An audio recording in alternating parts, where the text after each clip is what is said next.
አንተ ከኛ ጋር መጫወት አትችልም። ሂድ ከዚህ። እንዴ ለምን እሱን ብቻውን ተውት? ይሄ ጥሩ አይደለም። ግን እኔስ ብሄድ እኔንም ቢስቁብኝስ? ሳራ፣ አንዳንድ ጊዜ ጀግንነት ማለት ደግነትን መምረጥ ነው። ደጉ ሳምራዊ ፍቅር ሳበ ሰማያዊ ባልንጀራዬ የሆንከው ቁስሌን በዘይት አጠብከው።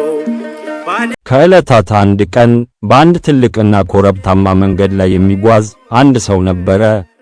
መንገዱ በጣም አስፈሪና ድንጋያማ ነበር። እየተገላመጠ ሲጓዝ ሳለ ድንገት ጨካኝ ሌቦች መጡበት። ሌቦቹ ሰውየውን ደበደቡት፣ ንብረቱን በሙሉ ዘረፉት። ከዚያም ክፉኛ አቁስለውት በመንገድ ዳር ጥለውት ሄዱ። ምስኪኑ ሰው መነሳት አልቻለም። በጣም አዝኖና ተስፋ ቆርጦ እባካችሁ እርዱኝ እያለ በደካማ ድምፅ ያለቅስ ነበር። በልቡ ግን ማንም አያድነኝም፣ እዚህ መሞቴ ነው ብሎ ተስፋ ቆርጦ ነበር። እየቆየ ግን አንድ ሰው በሩቅ ሲመጣ ተመለከተ። እሱም የእግዚአብሔርን ቤት የሚያገለግል ካህን ነበረ። ቁስለኛው ሰው በልቡ ዋው፣ ይሄ ሰውዬማ እግዚአብሔርን የሚወድ ስለሆነ በእርግጠኝነት ይረዳኛል ብሎ ተስፋ አደረገ። ነገር ግን ምን የተፈጠረ ይመስላችኋል? ካህኑ ቁስለኛውን ሰው ሲያየው ፈርቶ ወደ ሌላኛው የመንገድ ዳር በመዞር ጥሎት ሄደ። የቁስለኛው ሰው ተስፋ መነመነች። ትንሽ ቆይቶ ሌላ ሰው መጣ። እሱም ሌዋዊ ነበረ። እሱም ወደ ቁስለኛው ሰው ቀረብ ብሎ አየውና ልክ እንደ መጀመሪያው ሰው ምንም ሳይረዳው አልፎት ሄደ። አሁን መንገዱም እየጨለመ ነበር። ቁስለኛውም ሰውዬ ሙሉ በሙሉ ተስፋ ቆረጠ። ዓይኖቹን ጨፍኖ ማልቀስ ጀመረ።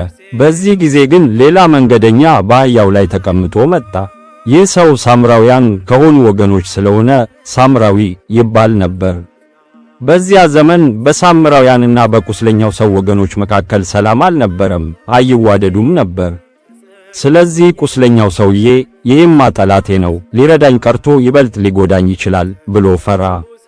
ነገር ግን ደጉ ሳምራዊ ቁስለኛውን ሰው ሲያየው ልቡ በታላቅ ሐዘን ተነካ። ጠላትነቱን ፈጽሞ ረሳው። አይዞህ፣ አትፍራ፣ እኔ እረዳሃለሁ አለው ሳምራዊው በፍቅር ድምፅ። ሳምራዊው ወዲያው ከአህያው ላይ ወረደ።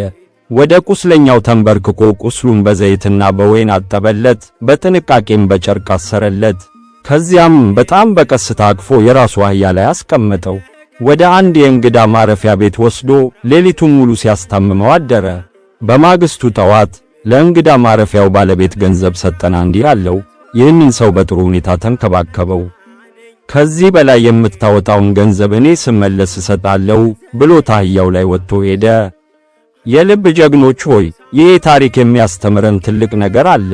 ይሄውም አንዳንድ ጊዜ ሕይወታችን ውስጥ አስቸጋሪ ነገሮች ሲገጥሙን ወይም ብቻችንን የሆንን ሲመስለን ልክ እንደ ብቸኛው ልጅ እንፈራለን፣ ደግሞም እናዝናለን።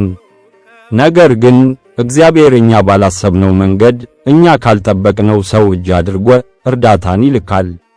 ሌላው ደግሞ እውነተኛ ወዳጅ ማለት እኛን የሚመስለን ሰው ብቻ ሳይሆን እኛ ስንቸገር በፍቅር ደርሶ የሚረዳን ሰው ነው። እኛም እንደ ደጉ ሳምራዊ ለሌሎች ሰዎች ደግ መሆን አለብን። ሳራም ይህን ታሪክ ካወቀች በኋላ ብቸኛውን ልጅ ልትረዳው ወሰነች።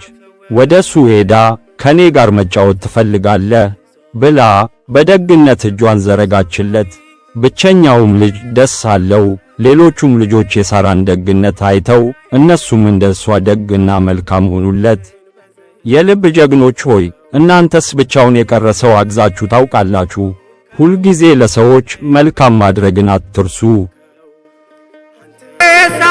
ሰማያዊ ባልንጀራዬ የሆንከው ቁስሌን በዘይት አጠብከው። ባልንጀራዬ የሆንከው ቁስሌን በዘይት አጠብከው።